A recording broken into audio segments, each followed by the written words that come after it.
Hello and welcome to another edition of What the Hell Did You Expect? This is Oh my god! this is episode 36 in a collector's series. I'm your host, Kevin Ryan, and I'm not going to tell you what I'm weighing in today because this is a weird impromptu version of What the Hell Did You Expect? I think we should just call this like our hidden episode or something. Yeah, this is...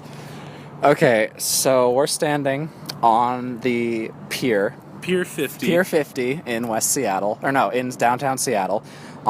We have graduated from college, and we're just here waiting for my boat to come. We're hanging out. Kevin's going back to Portland where he lives. I'm going back to where I live, and this podcast has officially transcended Lewis and Clark College and is now a part of the ether. And hopefully... it's beyond imaginary. That's the episode name, I think. Yeah, okay, we could call it Beyond Imaginary. God, I have no idea what this is going to sound like. No, if we're going to be able to hear this, or if we're just going to be blowing out the microphone, I think we'll be good. I mean, yeah. you've done it like this. No, before I've done this before. Interviews. I did an interview with my classmate Cleo like a semester ago. But yeah. God, it's like the sun is in my eyes. It's bright. We just had pho. We're hanging out on the dock, and recording sure, using my shitty phone. I'm sure like the three people inside the like little makeshift covered area behind us are giving us the weirdest looks for talking into a phone. Well, I figure that's normal nowadays. That's what people usually use to communicate is phones. Yeah, phones or true. the internet or something. Yeah. We're Skyping someone. That's what we're doing right now. We're not talking to ourselves. Oh my god. That would make us look weird. What if we just fucking give up? Like, we're just like, all right, we're done. And we just upload like a 3-minute episode onto YouTube. We can't do a 3-minute episode. No, that'd be tragedy. I think the shortest we ever did was like 36 or something. Yeah, I think we had like something approaching 30. You know, what I've been doing recently actually as I've been doing housework is I've been listening back to all of our podcasts, and I gotta tell you, episode 1 is painful to listen to. Oh, that's so sad to hear, but also really not surprising. Yeah, no, honestly. It's not surprising at all. I mean, it's still fun to listen to. I'm still gonna listen to it a bunch, but yeah, it's not the easiest thing to listen to. I also have I've noticed in the past minute or two, I have the tendency, since like I'm in podcast imaginary radio show mode, to not look at your face. Yeah. Because that's kind of what the default was. Yeah. A lot in the studio, was because of the way the mic was positioned. I wouldn't be looking at your face when we were talking. Also, our bodies aren't facing each other at all. We're leaning on a railing on like a handicapped ramp on a shitty dock. I mean, come on, guys. This is not a professional production. Yeah. But yeah, no, it's... Do you want to talk about Mad Max? Because fuck yeah, dude, I want to talk about Mad Max. We haven't talked about Mad Max in person. Oh my god. Okay, so if you haven't seen Mad Max Fury Road, please, love of God, go see Mad Max Fury Road. I'm never really that much of a fanatic about movies. I don't really see movies in theaters. I've seen Mad Max Fury Road 3 times. If that's any indication of how good this movie is, I've seen it 3 fucking times. I remember too, because I had this really vivid experience. We went to see Age of Ultron in that huge IMAX theater, and I remember seeing the Mad Max trailer before it and being like, this is gonna be shit. And then, as it turns out, Age of Ultron was great the first time I saw it, but it's like, it's eh.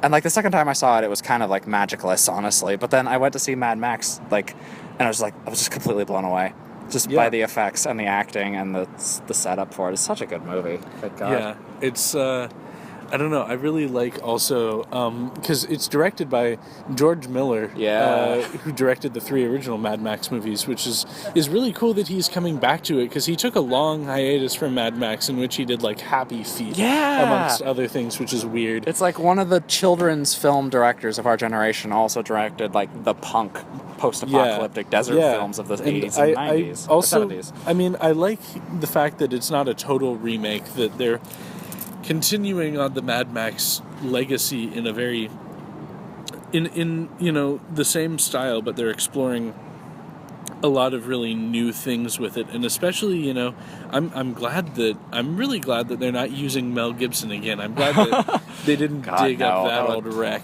that they used Tom Hardy, which I think did a pretty good Mad Max. Oh, I haven't seen the original Mad Max movies, and I love Tom Hardy just as Max. He was okay as Bane, but here he was like, he really got that like crazed, like amped out PTSD survivor thing going. He was a really good actor. Yeah, he did a great job as Max, and I also think it was great what they did writing wise with Furiosa, almost making her more of the main character than Max, which is well deserved after Mad Max has already had 3 movies. To, you know, sort of use him, you know, kind of use him as a device to tell someone else's story that aligns in a lot of ways really well with his. I really appreciated how well Furiosa's story was told. No, she's magic. Like every year there's like a giant blockbuster movie, or like not a giant, like there's a huge action movie that I fall in love with. Like in 2012 it was The Avengers. In 2013 it was Pacific Rim. Yeah, I was about to say. In 2014 it was Guardians of the Galaxy, and then 2015 it's Mad Max Fury Road, and there's one every year, and I'm really happy about that. But of all of them, I think Mad Max is my favorite. Yeah, no, Mad Max has stolen my heart. Like, I own 2 movies. One is Good Will Hunting, one is Hamlet, and I'm seriously considering buying Mad Max. Oh no, I'm gonna own it when it comes out. Like, there's no way. Like, I'm just like, it's one of those movies that like I have like feel good movies, and those are the only movies that I own. Whenever I need to like get a kick to like get through a day or something, as I watch one of my feel-good movies. And despite this being a very bleak, grim-dark, post-apocalyptic movie, I could totally see myself watching Mad Max Fury Road to feel good about myself, because it's like, yeah, survival, yeah, awesome, bald robot lady, so cool. Yeah, thwart the, you know, evil Joe.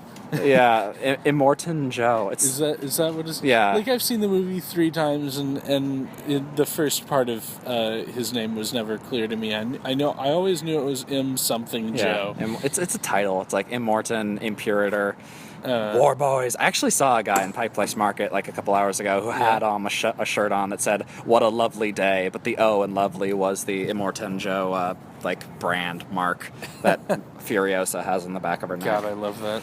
This is like, I think it shouldn't work, you know? What do you mean? Like, this movie in the hands of someone like Michael Bay or a lesser director or Robert Orkey or something just wouldn't have the same.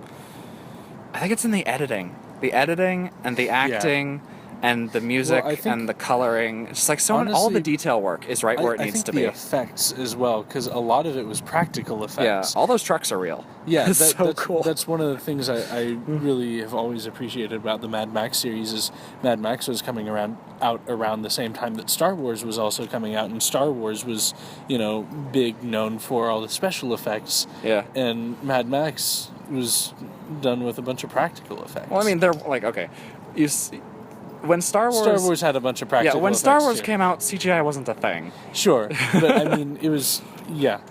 I mean, I guess what I mean to say is that Star Wars has always been constantly developing more and more on the cutting edge of special effects, and Mad Max. Because Phantom Menace still looks like shit. Well, hasn't changed. It didn't quite look like shit when it came out, not as much, because it came out in like 2000. Yeah. Ish. I mean, what was CG in Star Wars? Like, okay, After Effects wise, the coloring on the lightsabers, the blasters.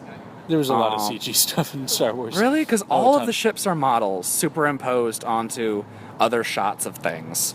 Yeah. Well, I know in the later 3 movies, maybe in Return of the Jedi. Oh, and like the prequels, those are entirely cut like computer generated imagery. That's what I'm saying is that as Star Wars movies have continued to be made, they continue to have more and more special effects. But Mad Max is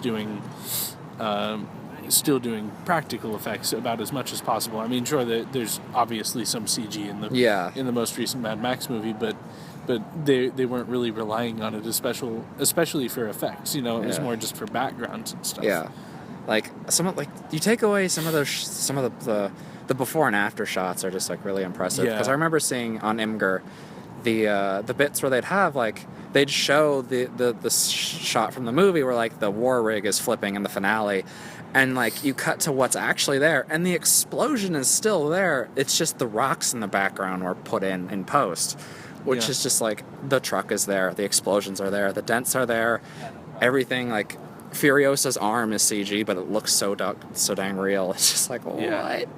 So cool. It's really great. Mm-hmm. The music too. Like if you ever just listen to the soundtrack, it's. I think honestly half the reason I saw it a third time was because I wanted to listen to some of that music again, especially as the camera pans past the guy playing the guitar on the big war rig thing. Fourier. I love him. Yeah. Those are some of the best musical moments in that movie, I think. And that's in the soundtrack too. Yeah. Like if you just the soundtrack is really good because it's one of those movies where if you listen to the soundtrack, it's like watching the movie without the visuals. Yeah. It's so well synced up that the soundtrack is about as long as the movie is. Because and it follows it scene by scene, and you can kind of just listen to it and go through the film again in your head. And I've listened to it while I've been working on my comic series, Red Winter, as of late, and it's just like, it's so good, and it's so diverse. Yeah. How's Red Winter going, by the way? Good. Are you caught up on it? No. Okay. I'm not by any means. You've got, what, like 15 pages right now? Yeah, there's 15 pages on the website. I think I was up to about 10. Yeah, I have 43 of them done. Because I've been working really hard on it whenever I haven't been at work, and I have through page 70 storyboarded and written. Wow.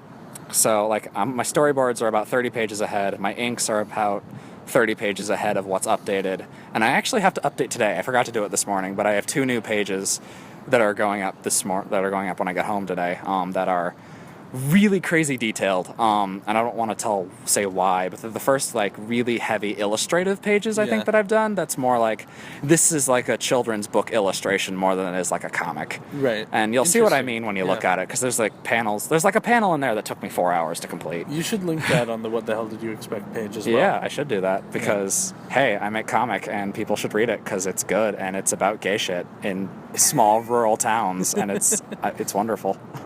Yeah. There's lesbians. Read it. Yeah. I mean, if there were to be any plug for a comic, it's that there's lesbians in it. I mean, there's also kung fu fighting monsters and hopefully good illustrations. Yeah, I mean, some decent drawings. I don't know who the hell's drawing it. Like, I got this some random asshole. I hired this guy off Craigslist. Total wash up, like a meth addict. He's a really bad artist, but I got him to do it for hella cheap, and he does okay. But you know. Oh my god. God. Yeah. You know, I'm not. No. Whatever. It's like, what if I actually had like someone else drawing it? I don't think I could handle that.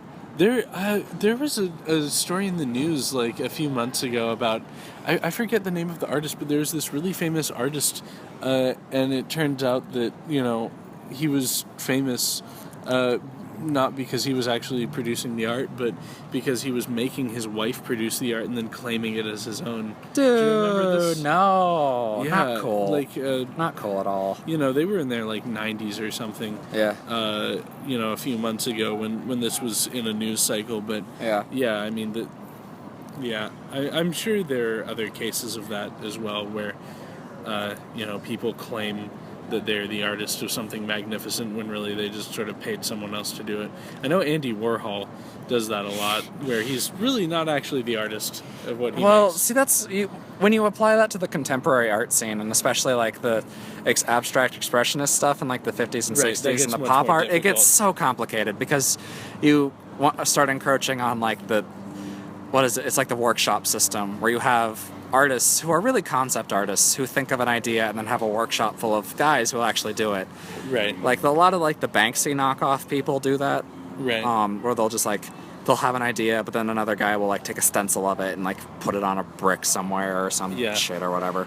Yeah. I don't have any feeling either way about it. I don't personally do it because I'm a very craft over idea kind of person.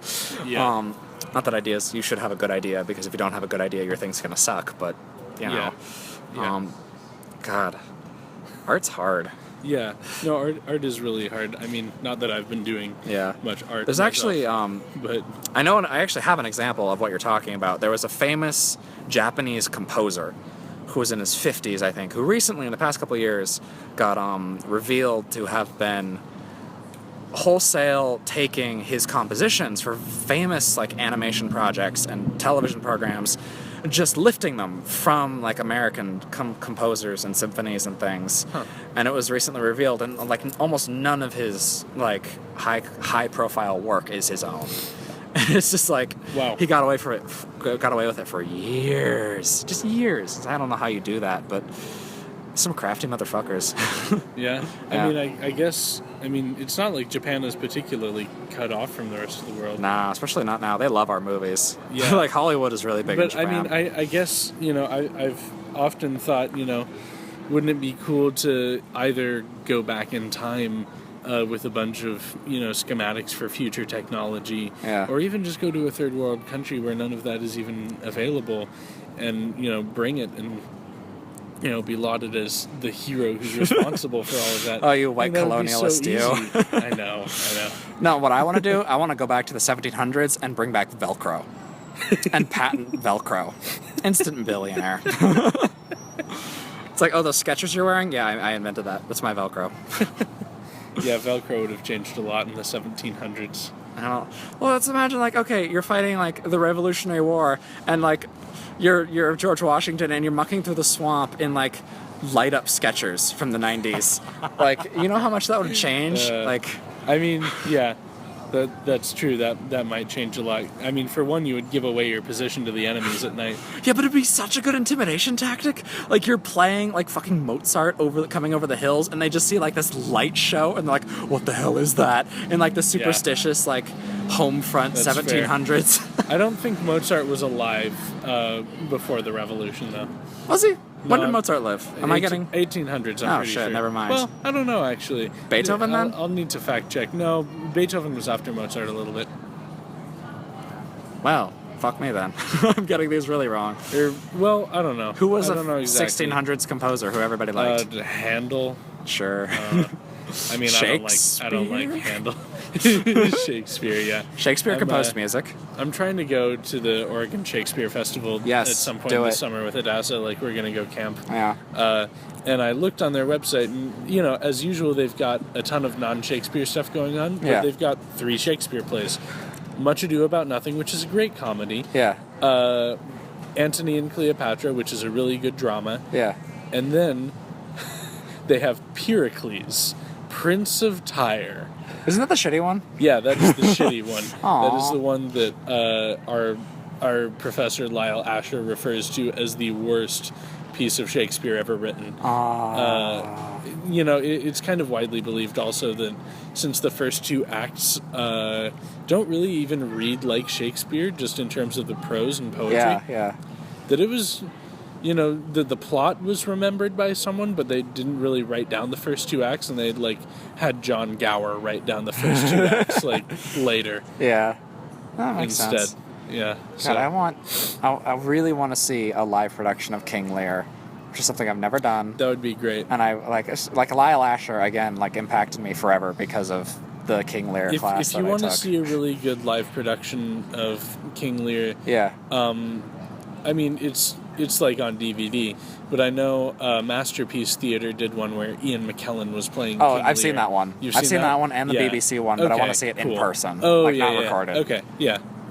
No, I agree with you. I think in person would be really good, especially for a play like King Lear, where the drama focuses so much on such a visceral personal reaction. Yeah. It's the same for a lot of Shakespeare plays in that way, where it really relies on that sort of closeness to the plot and the characters. But I think especially for something like Lear, seeing it live and in person is really powerful. I guess I have seen it live before. Remember that one-man show we went to see of King Lear? That's true, yeah. But that was an abridged version. That was still fucking amazing. That was a very abridged version, yeah. It was kind of like when I saw Julius Caesar live. That's another play where when you are so close to the action, I've seen it on DVD umpteen times, but seeing it live is totally different. Yeah. So... like, I don't know. Did we ever talk about King Lear on the show before? We must have. We may have. Yeah. I can never remember what we've actually talked about in those 35 other episodes that we did over 2 years. The water taxi is here. Do you have to go? That is not my taxi. Oh, is that not? No, see, the one that I get will park right there. Not that anyone listening can hear this, but I'm pointing at the water in a very specific place. Huh. So at the end of this dock, right there. That one's going to go over there. I see. It'll be on the right side of the dock. The left side of the dock is for West Seattle. Yeah. Yeah, I see the sign now. Okay. Yeah, they come more frequently because West Seattle's like right the hell over there. And I have to go to Vashon, which is a little bit farther away. Just a bit. Also, I don't think I've ever been this close to like the shipping terminal and stuff. Like the cranes are big and like well within sight, and like there's a really big barge coming right now with a ton of cargo on it. It's it's interesting to see that part of the city. There were some pictures on Imgur the other day of one of those like huge container barges where all of the containers were all falling off and skewed to the left, and it just like it made me cringe. I can't look at them anymore. Yeah. Just because I'm like, they really are just stacks of blocks on top of a floating thing above miles of water. Yeah, it's like, how do they not sink more often? It's like if you were playing a really big version of Minecraft where nothing stuck to each other, definitely. Yeah. Or it's even just like trying to balance bricks like on a toy boat in a bathtub. Like it doesn't work after a while, but yet somehow these huge machines carry shit like that. God, I don't... Seattle, shipping city. We live here. Yep. How's It's 6:10. Yeah, but I mean, we've been recording for what, like half an hour now, I think. 20 minutes, 21 minutes. Okay. Yeah. That's a good amount of time. We probably got another 10 minutes to go. We could, if you want. I mean, sure, why not? Yeah, let's keep talking about whatever. I mean, that's like the mantra of our show. Yeah, it's like, so what happened to your day? I ate a banana. I worked. I work now. Kevin is starting a job soon, but we have employments. Yeah, we are college graduates with employments. We have prospects for our futures. I'm living in an apartment, which is a really, really nice apartment. It's in, So here's the thing that kind of pisses me off is it has a Portland mailing address. Like, it's technically within the Portland city limits. It's totally in Beaverton. It's not in Portland at all. I mean, it doesn't take me that long to get to downtown Portland, like 10 or 15 minutes. But it is like 5 minutes from like the Beaverton, like, how do I describe this? It's like the North Gate of the Portland area, basically. I'm like 5 minutes from like the Fred Meyer and the mall and like the like Costco and all that stuff. Yeah. Which isn't so bad. I like Costco. You can get a Polish dog and a soda there for $1.50. Yeah. God, okay. Somehow, I know I mentioned this before, but every time someone says hot dog, I think Iceland. Because the best hot dog I've ever had was in Iceland. You and I should go to Iceland and get hot dogs. We should do a lot more than just get hot dogs in Iceland. We should go to Iceland, get hot dogs, and fly back. Yeah, I'd be severely disappointed if we just got hot dogs. What was the shark thing? Haka-roll? Hakarl. Yeah, I think I need to try that. No, yeah, I'd totally do that. It's like, I just want to go back so bad. Like, Iceland is such a cool place. I want to go back in the summer. Because when I was there, everything was yellow because all the grass was dead. But I want to go back when everything's green and it looks like this like magical forest fairyland, and it's like when it looks like when they filmed Game of Thrones. Yeah. Or do they film the snow Game of Thrones parts there? I don't know the snow bits. Like I've seen like those bits that look kind of beyond the Wall-E in season 2. I've been there. Yeah, I saw that. Like it's okay. It's cooler in person than how they shot it. Yeah. It's really, really hard to film icy wasteland landscape and also have a really good sense of direction. Because as a viewer, if you're looking at the same icy landscape for a while and your characters are just sort of running around it, you need landmarks, because otherwise it all starts to get samey and you lose, like it's a little loosey, difficult, I don't know. Yeah. I didn't like that about, like, because in the books it always felt like this mountainous, more like the Olympics in the winter, as opposed to Iceland, which is flat, sense. More like... Well, except for the small mountains, but, Yeah. Or like New Zealand. Yeah. Just go. I mean, they can't film New Zealand, or they can't film New Zealand. Oh my God. They can't film Game of Thrones in New Zealand because that already has the really strong Lord of the Rings legacy there. Although, I would appreciate that as an Easter egg. If the last shot of Game of Thrones, the entire show, was one of the really iconic shots from Lord of the Rings. Yeah, like in the Shire or something. It's like Daenerys just ends up in the Shire. Yeah, or something. oh my god, okay, so at the end of the show, the war has happened, they defeated the ice zombies, Daenerys is sitting on the Iron Throne, and then Littlefinger just walks into the throne room, just pulls out a throwing knife, and just gets her right between the eyes, and she dies. And then we leave Westeros, and that's the end. We never see the end of Westeros, but Daenerys wakes up in the Shire. She's a hobbit. All the other dead characters in the show are also there. They're also hobbits. And they just have this frolicky beer garden fest and sing dance number all until the end of time or something. Here's what I think. Is that the White Walkers mutate and end up turning into orcs, and the wall becomes the gates of Barad-dûr. Yeah, okay, sure. I could believe that. The Night's King looks so cool.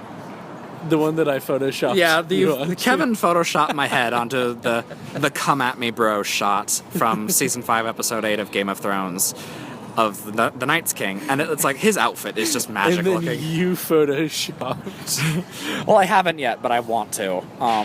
Well, no, but you posted that picture onto my wall today. Oh yeah, yesterday. I didn't do that. You kidding? I thought you did no, that. someone much smarter than I made that. I was like, that's impressive, Colin. I could probably do that, actually. It's not that hard, but maybe, I don't know. I say that, but I'd probably make it look like half as good as this. Somebody photoshopped a picture of Stannis holding a number 1 dad cup in his arm, in his hand, and his wife looking at him like, you just burned our daughter at the stake, you fucker. It's just season 5, man. Yeah. I don't know when we'll get to do another one of these. Another one of what? Another episode of Game of What the Hell Did You Expect? Yeah, I don't know. I mean, maybe when I come up, I'm trying to take a road trip up in July. If not July, then definitely at some point in August. Cool. But yeah, I'll see you. I'll be up in Seattle before long, and yeah. Yeah. So we can sporadically have continuing episodes of the podcast recorded on your phone or something. Yeah, God.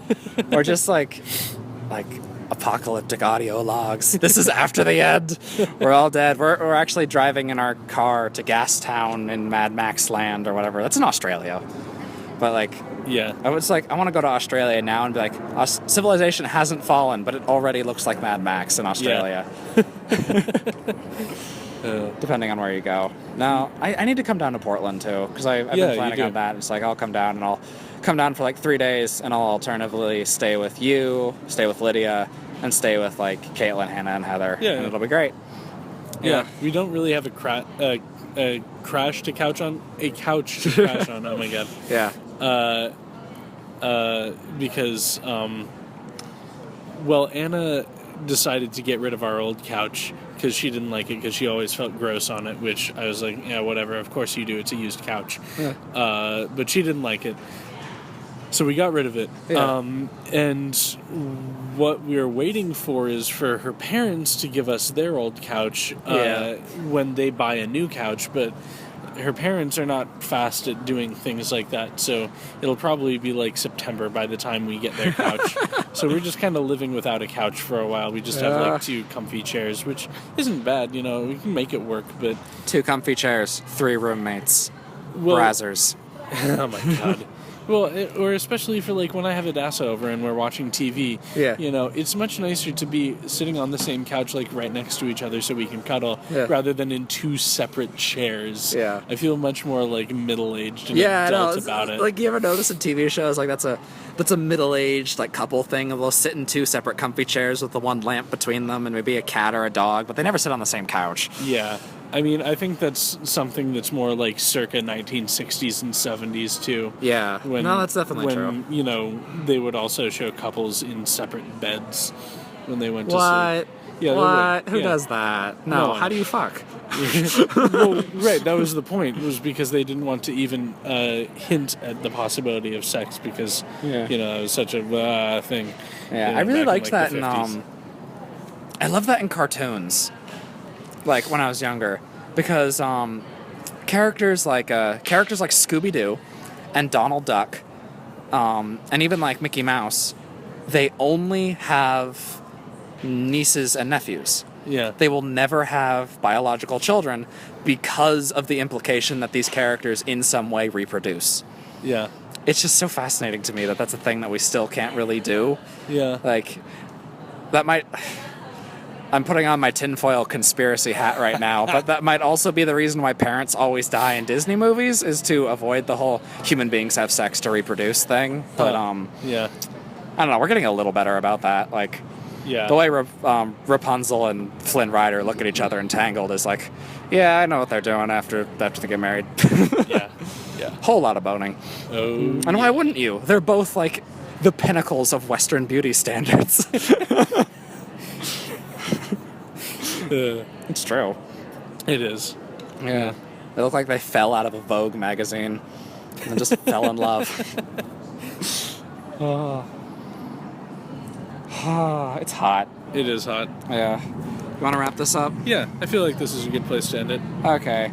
Well, hi, lovelies. Bye, lovelies. Yeah, thanks very much for listening. We have no idea when we'll be back, so don't tune in at any point to KLC Radio, because we're done with them. Yeah, KLC, we're done with you. Thank you. But bye. Yeah. So thank you for listening. We hope to come at you again soon with more podcasting, but until then, this is episode 36. Of What the Hell Did You Expect? Good night, everybody. Fuck, how do I stop it?